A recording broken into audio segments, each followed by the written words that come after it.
Ici, on est à l'ENSET de Limoges, l'École nationale supérieure d'art et de design de Limoges. C'est une école publique. On a dans cette école après un concours d'entrée dans laquelle on prépare à 2 diplômes, donc le DNA et le DNCEP, dans 2 domaines, art ou design. On a en fait une super superficie de plus de 7000 m² pour 200 étudiants. Donc on a un contexte de travail qui est super. Dans cette école, on va retrouver 2 spécialités qui vont être le bijou et la céramique, qui forment à elles deux en fait des mentions qui en fait vont être accordées au moment du diplôme sur demande. On prépare ces mentions grâce à des ateliers qui sont immenses et qui permettent énormément de choses et qui ouvrent le champ des possibles dans les pratiques des étudiants. Et ici d'ailleurs, on est dans l'atelier porcelaine, qui est un des plus emblématiques puisqu'on est à Limoges.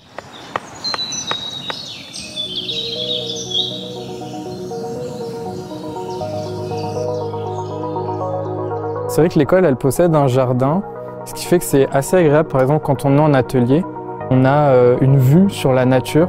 Quand il fait beau, ça va aussi permettre de manger dehors ou de profiter du soleil. Après, il y a aussi des installations ou des étudiants qui investissent un peu le jardin. Ça permet de faire des projets qui sont aussi en lien avec la nature.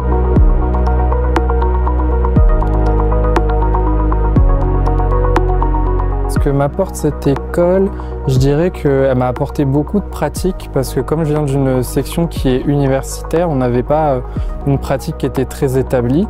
Les points forts, je dirais que c'est avant tout les ateliers parce que c'est vrai qu'on a la chance d'avoir des grands ateliers qui sont assez bien équipés et avec aussi le nombre de personnes qu'il y a dans l'école, enfin au sein des étudiants et étudiantes, on n'est pas un grand nombre, ce qui fait que c'est assez agréable de travailler en atelier, on a assez de place et on n'est pas restreint par une capacité. Est-ce que c'est une école accessible? Je dirais que oui et non. Parce qu'en fait, moi, je viens de assez loin par rapport à Limoges, donc financièrement, il faut payer le trajet et le déménagement. Mais je dirais qu'une fois sur Limoges, la vie est un peu plus agréable parce que le coût de la vie est vraiment assez bas. Pour commencer une vie étudiante, c'est vrai que c'est agréable d'avoir un logement qui ne nous coûte pas non plus des 1000 et des 100.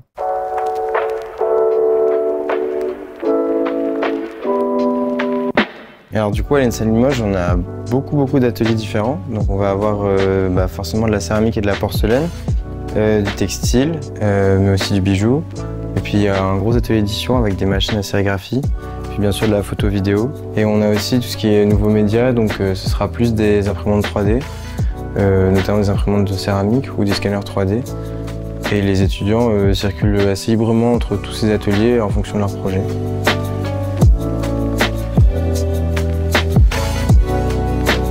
Du coup, nous, en tant que techniciens, on va être là pour répondre aux besoins des étudiants quand ils viennent dans les ateliers. Donc, ils viennent avec leurs projets, leurs idées, et en fait, nous, on leur apporte des conseils techniques sur la faisabilité de tout ça. On leur prête du matériel et eux, après, en disposent afin de réaliser leurs projets ou aussi pour faire des installations, notamment pour leur diplôme.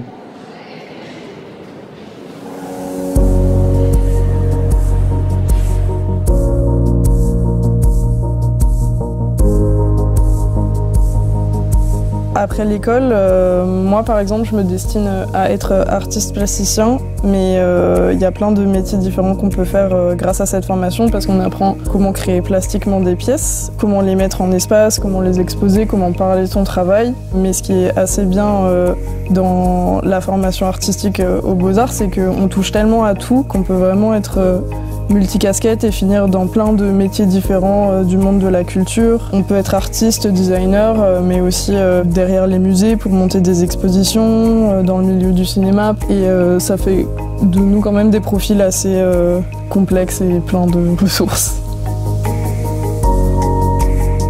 Juste après notre diplôme, on a organisé notre exposition des diplômés et là, différents partenaires de l'école ont été invités pour venir discuter avec nous, qu'on leur montre notre travail. Via ces différentes rencontres, on a pu plus ou moins tous obtenir un premier contrat professionnel. Il y a différents types de choses possibles. Il peut y avoir des résidences, des expositions possibles, etc.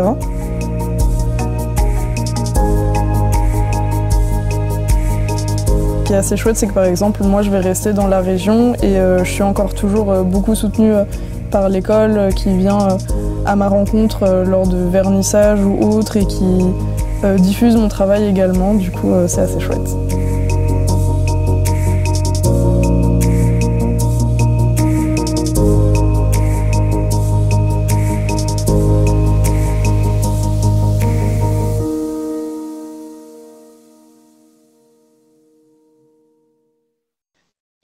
Essayer de quitter, je m'étais connectée doublement pour accepter les personnes qui étaient dans la salle d'attente. J'espère que vous n'avez pas trop patienté. Merci Karine d'avoir lancé l'enregistrement. C'est futé, comme ça on pourra mettre la visio sur notre site après qu'elle soit terminée. Voilà, donc vous avez eu déjà beaucoup d'informations au fil de cette vidéo. Je crois que sans plus tarder, je vais passer la parole à Delphine pour qu'elle vous parle plus précisément des formations en tant que directrice de la pédagogie et de la recherche. Et elle est située dans l'atelier Bijoux. Merci Françoise. Bonsoir à toutes et à tous. Donc l'école, elle forme à 2 diplômes, le DNA et le DNSEP. Le DNA, c'est le premier cycle, donc de l'année 1 à l'année 3. Ça veut dire Diplôme national d'art. Et le DNSEP, c'est l'année 4 et 5, ça équivaut au master, c'est un grade master. Et ça veut dire Diplôme national supérieur d'expression plastique. La première année à l'école, c'est une année générale. Les étudiants sont tous ensemble, ils ont des cours de sciences humaines, c'est-à-dire histoire de l'art, histoire du design, philosophie de l'art. Ils ont aussi des cours de méthodologie de projet en design, de projet en art. Et tout au long de l'année, on va leur donner des outils méthodologiques, techniques et théoriques pour qu'ils puissent entrer dans les études d'art suffisamment équipés pour choisir ensuite à la fin de l'année l'option art ou l'option design, qui sont les 2 options délivrées à l'ENSA de Limoges. Donc soit on peut arrêter à la fin du DNA, soit on peut continuer ensuite en DNSEP jusqu'à la 5e année. L'école peut, au moment du diplôme, délivrer aussi ce qu'on appelle des mentions, c'est-à-dire que ça restera un diplôme d'art ou un diplôme de design, mais si l'étudiant a pratiqué particulièrement la céramique ou le bijou contemporain, il pourra demander au diplôme une mention bijou contemporain ou une mention céramique. Donc moi, je suis en ce moment dans l'atelier bijoux, donc derrière moi, vous voyez peut-être quelques-unes des réalisations des étudiants de cette année. Et Karine se trouve dans l'atelier céramique, qui est le plus grand atelier de l'école, puisqu'il se déploie sur 1000 m². Il y a un atelier de porcelaine, un atelier terre, autre terre que la porcelaine, et puis un atelier de décor dans lequel on peut appliquer des émaux, des engobes sur les céramiques, faire des tests de couleurs notamment. En dehors de ces 2 ateliers bijoux et céramique, l'école dispose aussi d'un atelier, vous avez vu, photo, vidéo, son, où on peut pratiquer la photo numérique, mais aussi la photo argentique, avec des produits les plus naturels possibles, puisque l'école est très impliquée autour des questions de transition écologique. Un atelier textile aussi, où justement on peut teindre avec des produits naturels les textiles qu'on utilise dans l'école, puisque l'école s'est dotée d'un jardin qui s'appelle Chromoculture, dans lequel on a planté 300 arbres et arbustes et qui serviront ensuite de plantes à couleurs pour travailler à la fois le textile, le papier dans l'atelier édition, de colorer des photos, des vidéos aussi dans cet atelier-là. Et puis, il y a un grand atelier, vous l'avez peut-être aperçu dans la vidéo, volume construction, où on peut travailler le bois et le métal. Il y a aussi un laboratoire qu'on appelle la céramique comme expérience.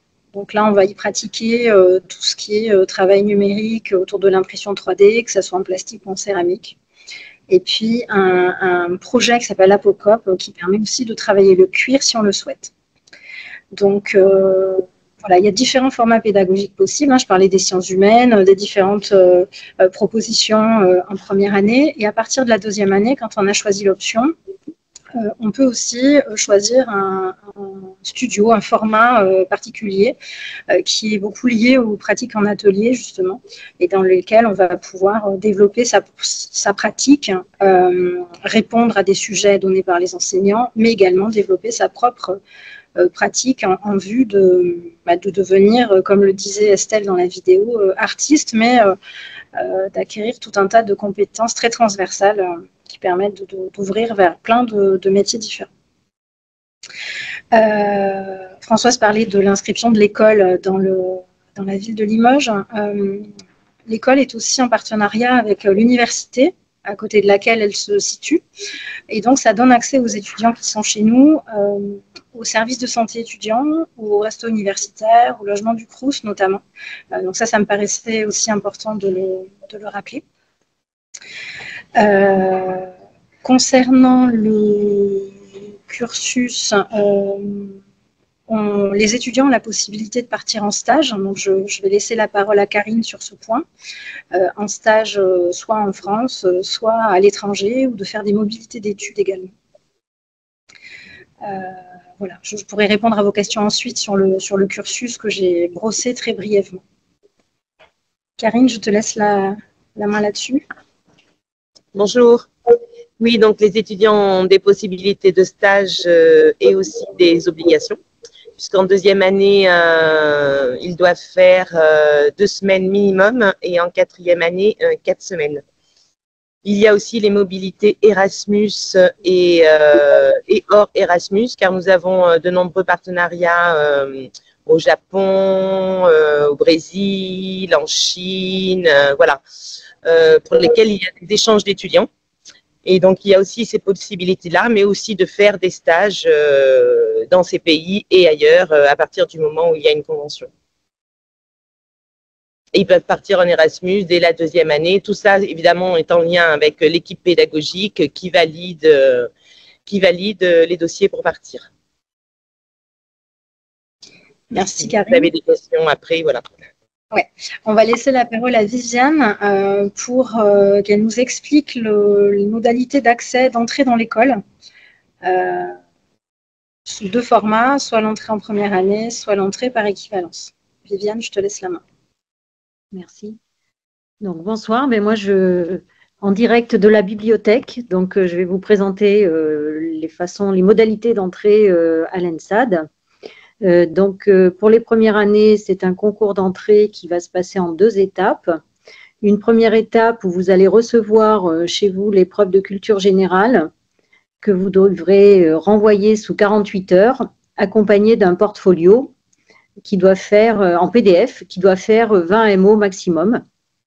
Donc l'épreuve de culture générale se fait en distanciel chez vous, on vous l'envoie et 48 heures après, vous nous la retournez avec le portfolio.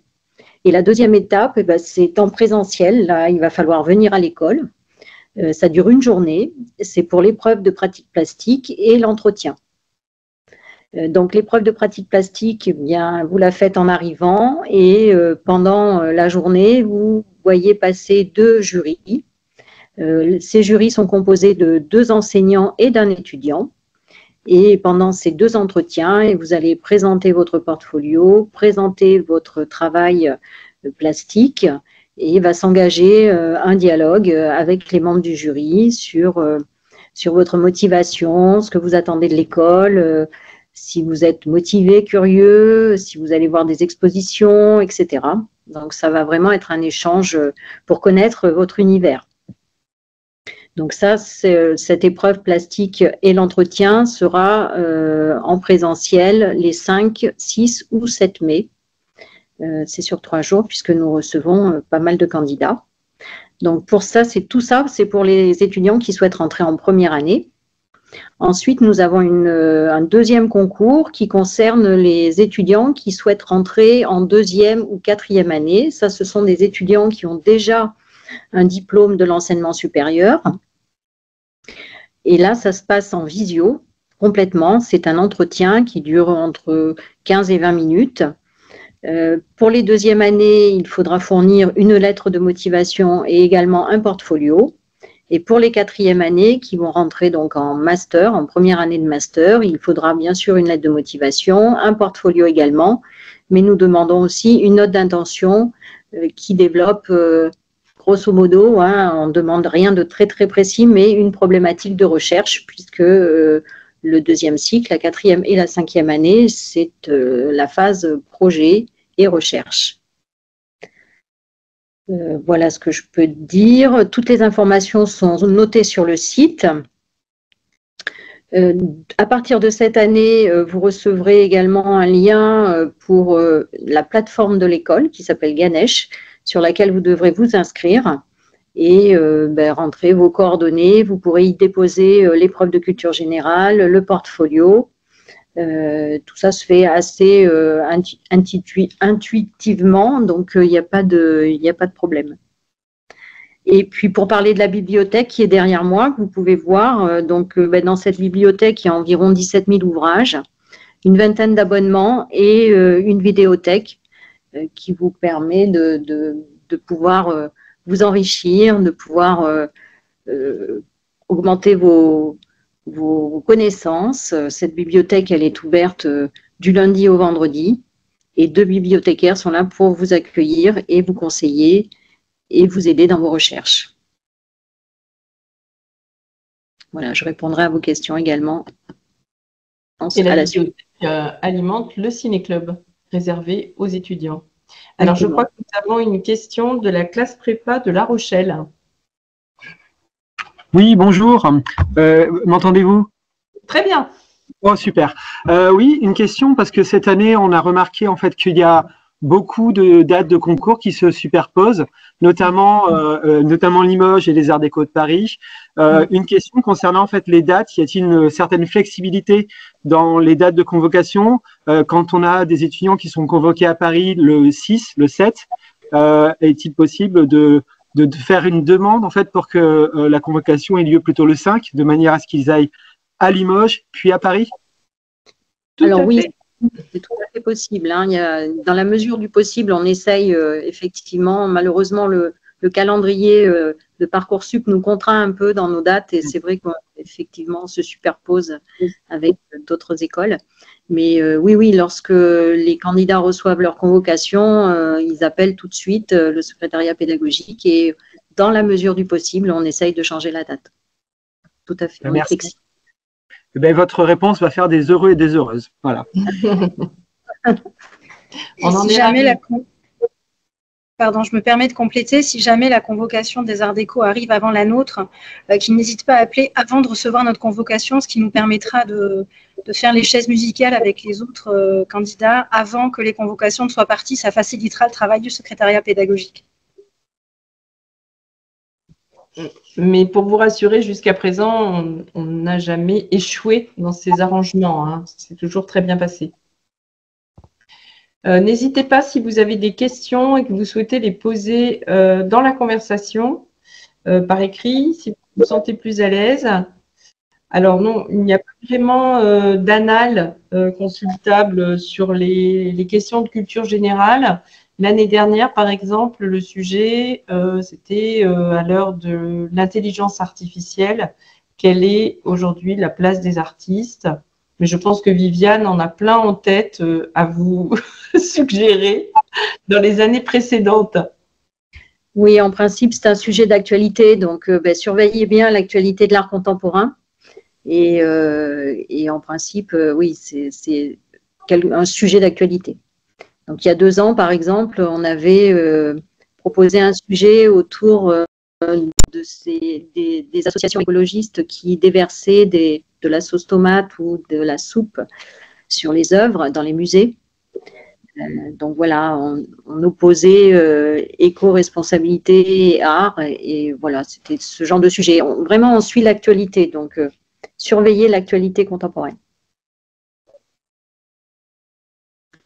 Et n'hésitez pas à rédiger vous-même la culture générale et à ne pas faire appel à l'intelligence artificielle.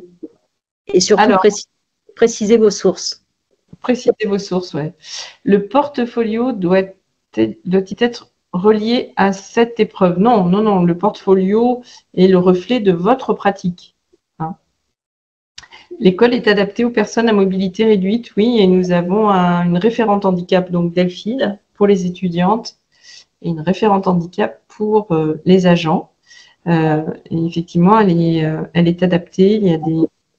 Elle est de plein pied et avec des ascenseurs pour accéder aux ateliers qui sont en rez-de-jardin.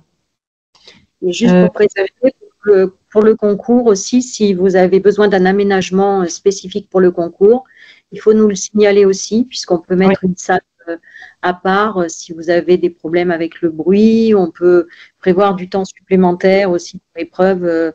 Il faut nous le signaler en amont. Alors, pour ce qui il s'agit des activités en rapport avec le dessin. Alors, il y a des activités, bien sûr, qui concernent le dessin. On fait du dessin modèle vivant, souvent performé, et puis du dessin plus classique. C'est une activité qui est pratiquée dans l'école.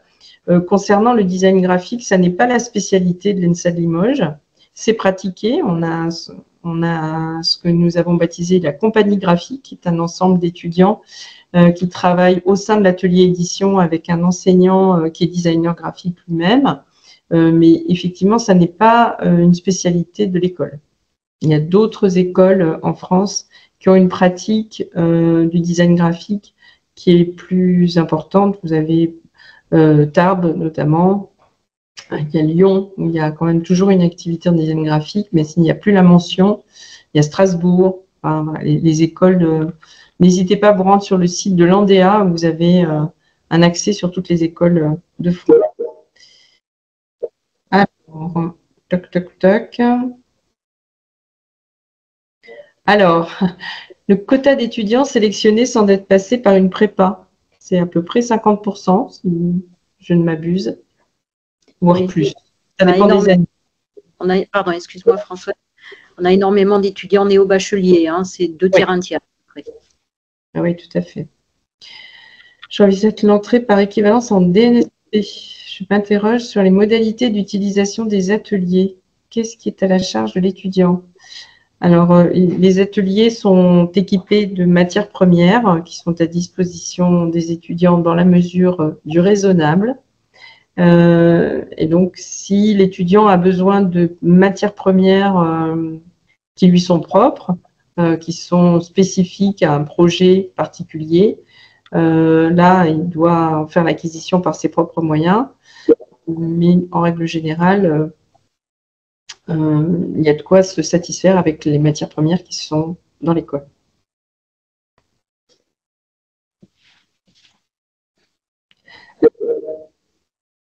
Design d'objet, design d'espace. La mention design est une mention design d'objet. Alors, c'est pareil, design d'espace. Je ne sais pas ce que vous entendez par design d'espace. Si vous êtes sur des questions d'aménagement et de scénographie, ce n'est pas la spécialité de l'école. Design d'objet, oui. On a une pratique, mais on a une pratique du design qui est extrêmement transversale. Et on travaille sur des projets transversaux qui mettent en œuvre énormément de compétences du design. Donc, il y a beaucoup d'immersion de l'équipe design dans la vraie vie auprès de personnes. L'année dernière, il y a eu une immersion dans une ferme qui proposait une activité de maraîchage et les étudiants ont fait des propositions sur l'aménagement d'un espace de vente, mais aussi sur des dispositifs pour abriter les poussins en couveuse. Enfin, vous voyez, c'est extrêmement varié, mais c'est vrai que je pense que le dénominateur commun, c'est un intérêt pour des pratiques extrêmement diverses du design et très complémentaires. Vous pouvez prendre le relais, les collègues, sur les questions, parce que je pense que je me suis fait rattraper par les questions là. Alors oui, sur Parcoursup, il faut également fournir une lettre de motivation. Généralement, quand on passe un concours, c'est une des premières choses qu'on demande. Donc oui, lettre de motivation pour le concours d'entrée en première année et également pour les équivalences en 2e et 4e année. Qu'est-ce qu'il y a d'autre? Pour l'épreuve de culture générale, doit-on suivre un modèle de dissertation pour répondre à la question? Non. Non, il n'y a pas de modèle particulier. On va vous poser une question et il faudra donner votre avis et en appuyant avec des références. Voilà. Après, le modèle de dissertation n'est pas forcément à bannir, hein. Ça reste quand même un standard. Si vous utilisez ça, vous ne serez pas pénalisé en tout cas. L'eau forte et la lithographie, oui, on a des ateliers qui sont très bien équipés en matière d'impression. On a de l'eau forte, de la lithographie, de la sérigraphie, de la typographie. Donc il y a beaucoup de pratiques en atelier.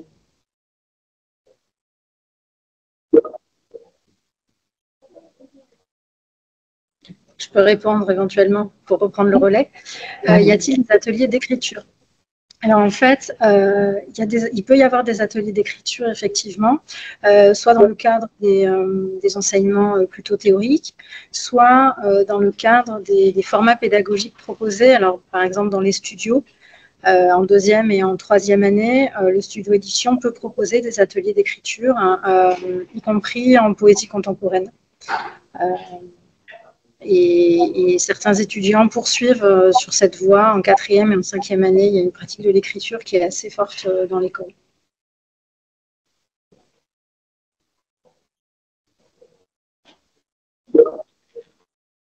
Comment les inscriptions fonctionnent-elles pour une personne adulte qui souhaite reprendre des études d'art après une carrière de graphiste, comme je ne suis pas sur Parcoursup?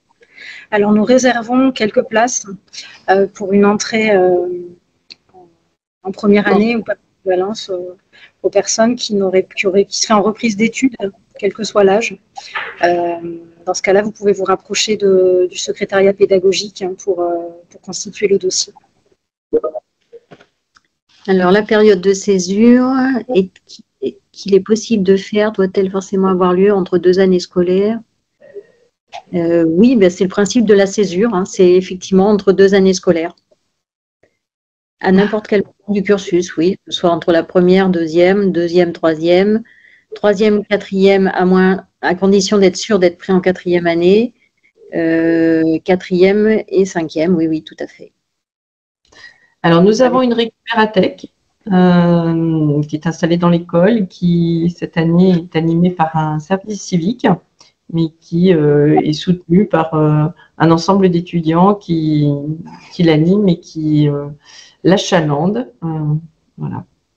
Elle fonctionne, effectivement. Delphine, tu veux parler de l'organisation des espaces? Des espaces, oui.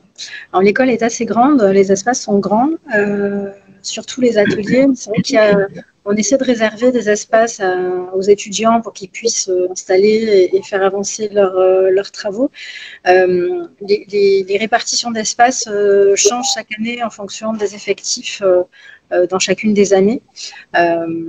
Mais voilà, certains des espaces sont fixes, hein, d'autres sont, on dit mutualisables, c'est-à-dire qu'ils sont parfois utilisés pour des bilans, pour des diplômes.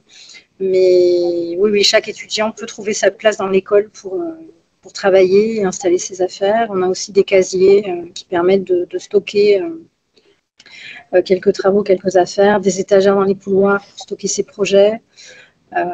Voilà, on a une personne qui s'occupe de ces questions dans l'école et qui répond toujours au mieux aux étudiants qui en ont besoin.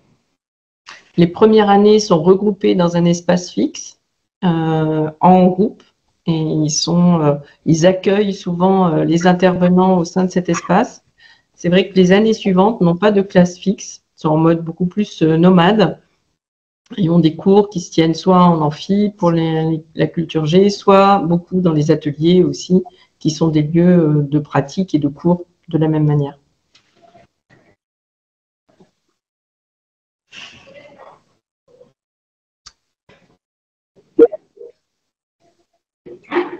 Alors, pour la quatrième année, y a-t-il aussi une attente plastique pour le mémoire? Je sais que ça peut varier selon les écoles. Alors, je suis pas sûre de comprendre la question sur l'attente plastique pour le mémoire. J'imagine que c'est sur l'objet mémoire une fois qu'il a été rédigé pour le donner à lire et à voir. Alors, il est assez libre, le mémoire à l'école. Ça peut être un écrit, bien sûr, et là, le mémoire est maquetté et produit, réalisé, imprimé dans l'école. Façonné dans l'école aussi avec l'aide de l'équipe de l'atelier édition. Mais ça peut être aussi un site internet, ça peut être un podcast, une vidéo. Le format est vraiment extrêmement libre. Là, cette année, on a vraiment des formats très libres. On a des audios, bien sûr, des vidéos. Et puis, pour les formats papier, on en a un qui fait presque 1 mètre de long et d'autres qui font 15 cm. Donc, c'est très libre et c'est aussi fonction un peu du travail de recherche. Hein. Voilà, au moment de la soutenance, le jury examine aussi l'adéquation entre le travail de recherche et puis le format même du mémoire. Alors, en première année, est-ce qu'il y a des examens ou des bilans réguliers? Oui. En première année, chaque cours est évalué. Les cours de sciences humaines, c'est plutôt en fin de semestre. Il y a un rendu à faire en fonction du sujet qui a été développé dans le semestre.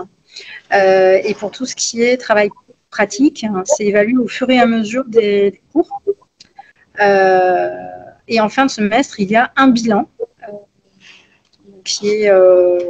c'est un moment où l'étudiant va accrocher, mettre en espace les travaux du semestre, expliquer un petit peu ses parties pris aussi, et il est examiné par 3 à 4 enseignants.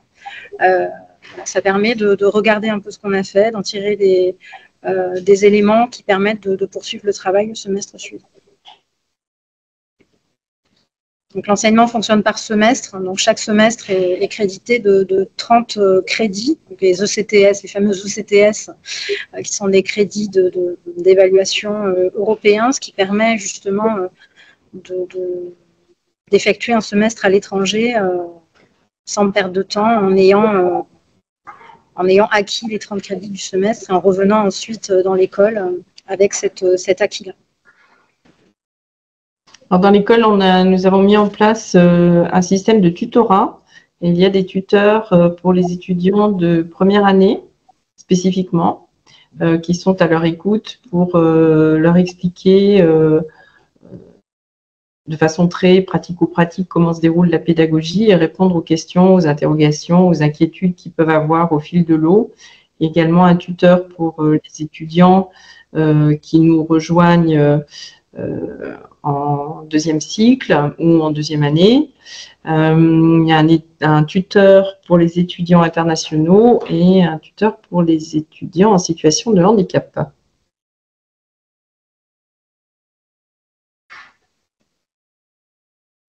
Est-ce que nous aurions fait le tour? J'ai l'impression que les questions se tarissent.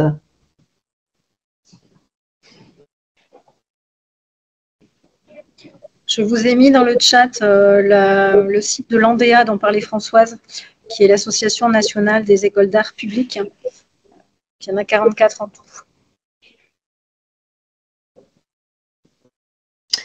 Avec plaisir pour la présentation. N'hésitez pas, il n'y a pas de questions sottes ou idiotes. On est vraiment là pour répondre à toutes les questions, parce qu'on sait que c'est un univers qui est très éloigné de l'univers du lycée. Donc, pour ceux d'entre vous qui veulent entrer en première année, n'hésitez pas à poser toutes les questions qui vous viennent. Et si elles ne viennent pas maintenant, vous pouvez toujours nous recontacter aussi par mail ou par téléphone directement à l'école.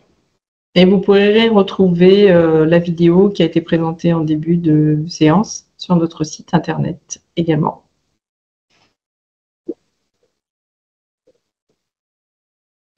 Alors le portfolio, en fait, on attend dans le portfolio une présentation des œuvres que vous avez pu réaliser jusqu'à présent, peut-être un extrait poétique qui pourrait caractériser votre pratique, mais surtout des photos, de dessins, de pièces que vous, selon la pratique qui est la vôtre, ça peut être du textile, de la céramique, de la peinture, donc de réunir un ensemble d'œuvres qui sont révélatrices de votre pratique et qui nous éclairent un petit peu sur ce qui vous anime et sur votre façon de travailler. Alors, vas-y. Et pour compléter, si le jour du concours en présentiel, vous pouvez amener quelques originaux, aussi, puisque vous aurez un mur, un espace pour pouvoir accrocher, pour pouvoir présenter aux membres du jury ces travaux originaux.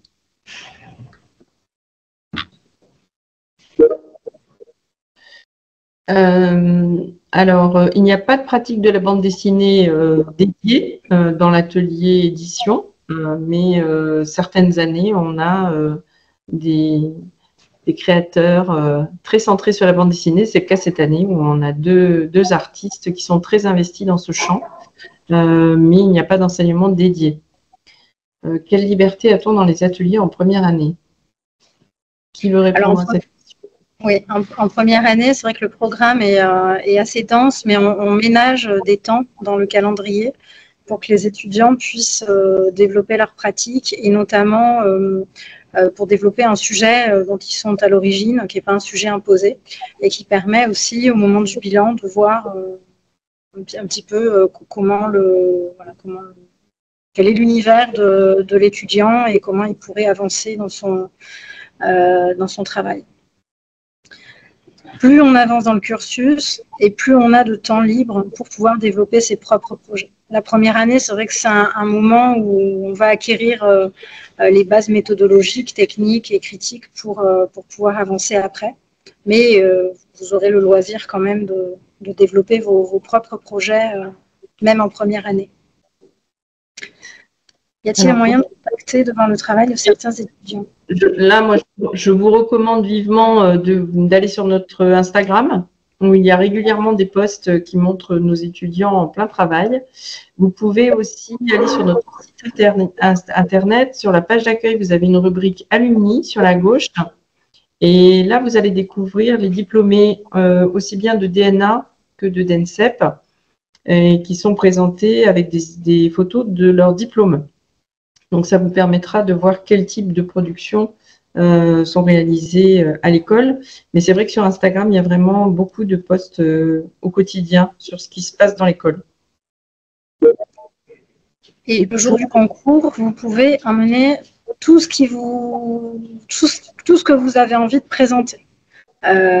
C'est quelques médiums que ce soit des pièces que vous avez travaillées au lycée, à l'école, en prépa, mais ça peut être aussi le samedi dans un cours public, chez vous, à la maison, tout ce qui permettra au jury de cerner un petit peu votre univers et de voir ce que vous pourriez déployer dans l'école, dans le cursus de l'école.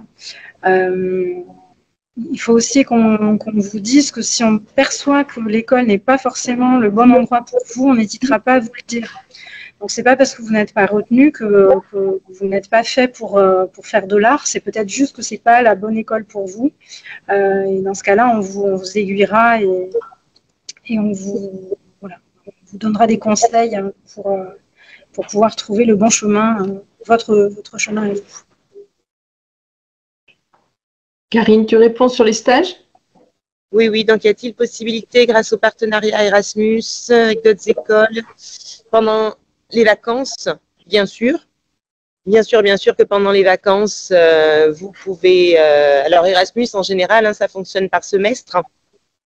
Et par contre, pour les stages, oui, mais même en première année, d'ailleurs, parce que je vous ai dit qu'en deuxième année, vous devez faire un stage obligatoire de 2 semaines. Mais de plus en plus, les étudiants en première année, des stages qu'ils font pendant les vacances. Et oui, tout à fait. Tout à fait. Je ne sais pas si je réponds entièrement à la question. On peut aussi faire des stages en Erasmus. C'est des choses qui se discutent, oui. Ça aussi, des stages plus courts. Ouais. Plastique, l'entretien. En fait, l'entretien, je ne sais pas si vous faites référence à l'entretien qui a lieu pendant le concours ou en équivalence. Dans le cadre du concours, les candidats sont en train de travailler sur l'épreuve plastique. Donc, ils sont amenés à parler des raisons qui les ont amenés à faire les choix qu'ils ont faits.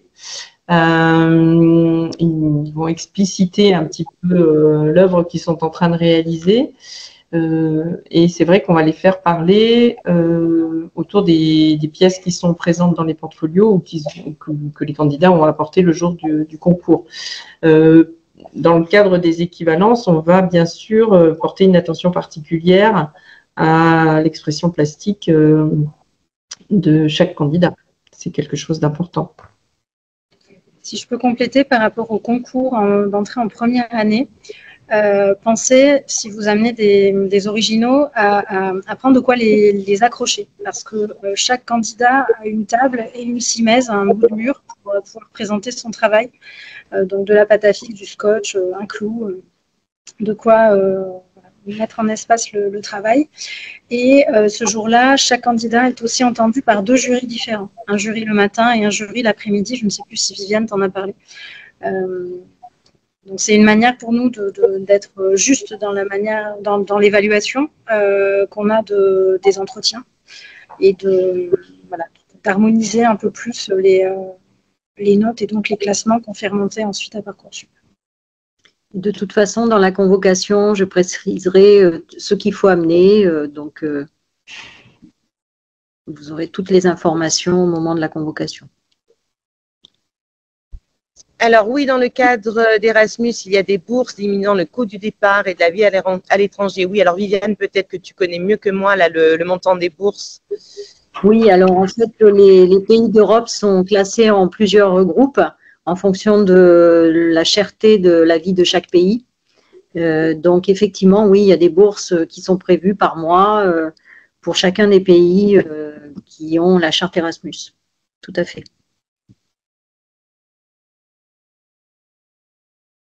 Et selon même certains pays, on peut avoir une aide supplémentaire par rapport à Erasmus. Je pense à l'OFAGE notamment pour aller en Allemagne ou des bourses particulières liées à certains pays.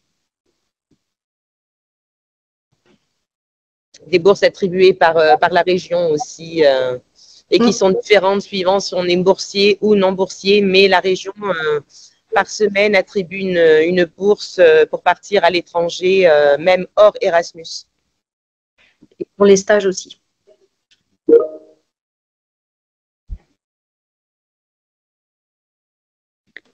Alors non, le Brésil, ça n'est pas en Europe.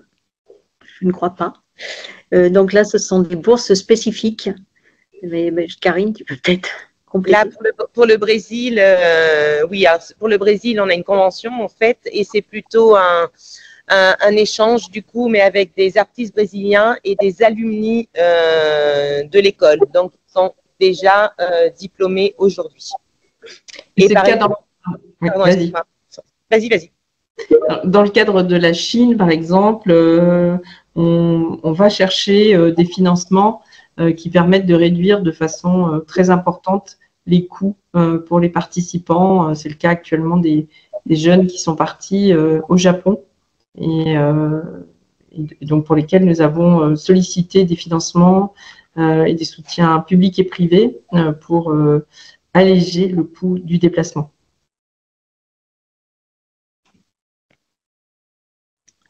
Alors pour l'épreuve plastique, ce qui intéresse, alors vous avez 3 heures pour réaliser l'épreuve plastique. Ce qui intéresse le jury, c'est de voir comment vous réagissez au sujet. Donc si c'est un projet très ambitieux, vous n'aurez peut-être pas le temps de le finir en 3 heures, mais on verra comment vous avez traité le sujet et quel est votre projet. Donc si c'est abouti, c'est bien, mais si ça ne l'est pas, c'est pas très grave. C'est la manière dont vous en parlerez aussi et comment vous l'avez appréhendé. Non, rien n'est pénalisant. Vous pouvez très bien avoir un bac général sans option art, mais que ce soit en ayant une option ou sans option, nous, ce qui nous intéresse, c'est de comprendre votre motivation pour intégrer une école d'art et l'intérêt que vous portez à l'art en général et à l'art contemporain en particulier, puisque l'idée, c'est de rentrer dans une école où on va pratiquer l'art d'aujourd'hui.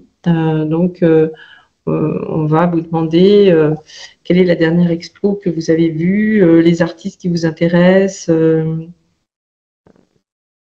les rencontres que vous avez pu faire autour de l'art, que ce soit de l'art plastique, mais ça peut être aussi le théâtre, la danse, le cinéma, une expression artistique et l'intérêt que vous y portez, la pratique que vous avez aussi. Si c'est une pratique, vous pouvez très bien avoir un bac général et pratiquer le dessin de façon très investie depuis votre plus tendre enfance, et pour nous, ça compte aussi. Donc, pas de pénalisation quand il n'y a pas d'option art.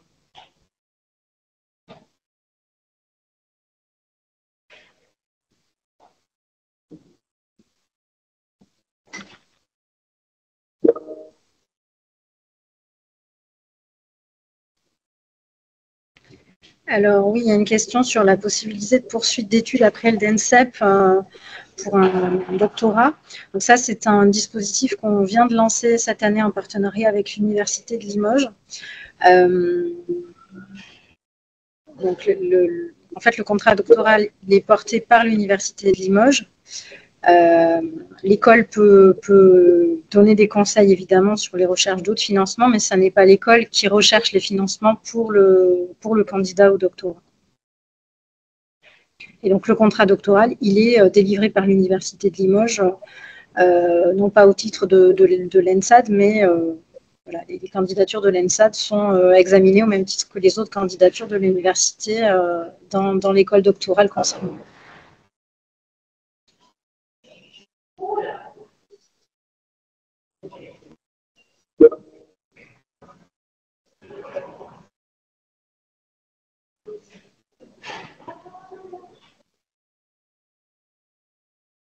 Est-ce qu'il y a d'autres questions?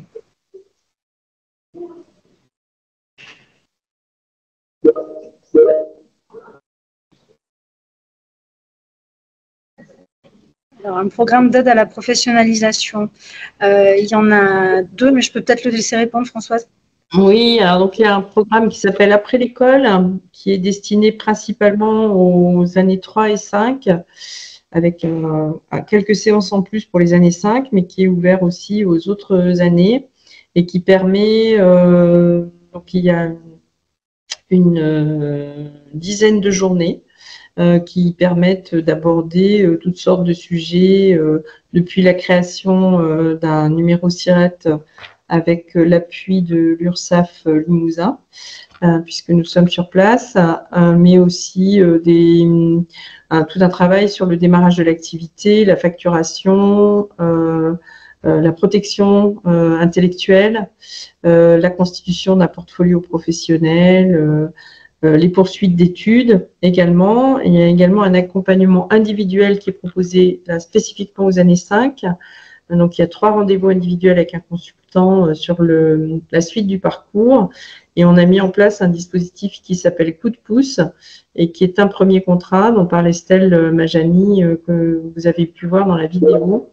Donc, c'est un contrat qui est passé entre des structures culturelles et des diplômés de l'année 5. Donc, il y a généralement une grosse quinzaine de structures culturelles qui sont présentes et qui passent un contrat avec nos diplômés pour une résidence, une production ou une exposition. On a aussi en 4e année un dispositif dans la pédagogie qui s'appelle À vous de jouer et qui consiste à proposer aux étudiants une exposition ou un projet avec un partenaire. Donc là, soit ils présentent des pièces qu'ils ont déjà produites pour leur projet, soit ils produisent des pièces directement pour le lieu d'accueil. Ils discutent avec le partenaire aussi, ils font la communication, l'accrochage évidemment, le vernissage, donc ils discutent aussi avec les visiteurs. Donc c'est aussi un dispositif qui leur met le pied à l'étrier pour vraiment comprendre ce qu'est une exposition en tant qu'artiste.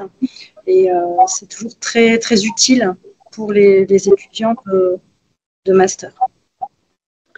Et en complément, alors ça n'est pas une aide, mais tout au long du cursus, de toute façon, on met le pied dans la professionnalisation par le biais des stages, bien sûr, mais aussi à partir de la 4e et 5e année, nous proposons aussi une formation par alternance. Donc, les étudiants qui trouvent une entreprise peuvent aussi faire ces 2 années-là en alternant une partie en entreprise, une partie à l'école pour poursuivre leur formation et passer leur diplôme. Viviane, Alors, tu fais un petit point sur les effectifs en master? Oui, les effectifs, ils sont une cinquantaine en master 1. Ils sont à peu près entre 45 et 50 en première année, 2-3 également, et 4-5, une cinquantaine. Alors, concernant la découverte de pratiques d'artistes… Ah, pardon. Non, c'est bon, j'avais fini. C'est par rapport à la question suivante. Donc, sur la découverte des pratiques d'artistes, en fait, tous les enseignants de l'école sont artistes ou designers. Donc, les étudiants sont confrontés à des praticiens, à des professionnels en permanence, mais également l'école accueille des invités, artistes, designers, critiques, théoriciens aussi, un peu tout au long de l'année. Et on a une grosse semaine de workshop, effectivement, au mois de novembre, qu'on appelle Charivari. Durant cette semaine, on propose entre 10 et 12 workshops avec généralement des intervenants extérieurs, ce qui permet de découvrir d'autres types de pratiques et d'autres méthodologies et d'échanger avec des professionnels également à ce moment-là. Mais en dehors de cette grosse semaine, d'autres intervenants peuvent venir pendant les cours, un peu tout au long de l'année, que ce soit dans les cours fondamentaux, dans les studios ou dans les ateliers de recherche et de création, ensuite en master.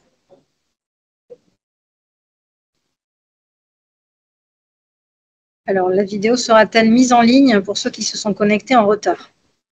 Oui, oui. Elle est sur le site également. Elle est sur le site, oui. Je suis en train de chercher le lien. Est-il possible, avec un dossier solide, de rentrer en 5e année? Alors, généralement, ce n'est pas une option qui est très favorable. On n'y est pas très favorable parce que c'est une année diplômante et que prendre en main, se faire déjà à l'école, ce n'est pas forcément facile. Il faut quand même quelques semaines. Le mémoire de master chez nous, il se réalise en 4e année, il se soutient en 5e année. Donc, on préfère effectivement une entrée en 4e année plutôt qu'une année diplômante où c'est déjà, il y a beaucoup de choses à faire, une pratique assez dense à mener.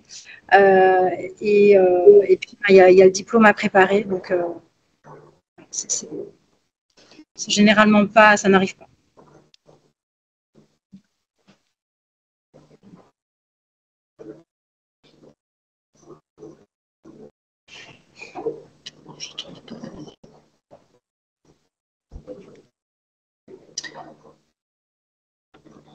Alors, la vidéo, vous pouvez la retrouver sur notre Instagram, notamment. Elle a été publiée sur Instagram. Il y en a plusieurs, d'ailleurs.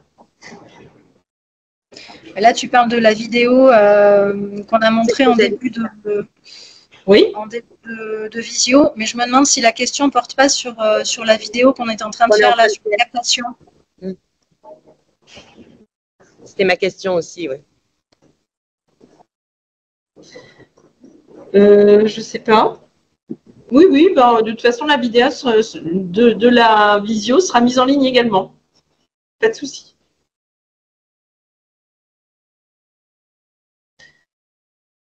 Je pense qu'on a fait un petit peu le tour de la question entre le chat, la vidéo et le reste. Merci à vous pour votre participation. N'hésitez surtout pas, comme l'a dit Delphine, si vous avez d'autres questions. Vous pouvez aussi trouver beaucoup d'infos sur le site et sur les réseaux sociaux. Merci. Merci. Merci. Au revoir. Bonne soirée à tous.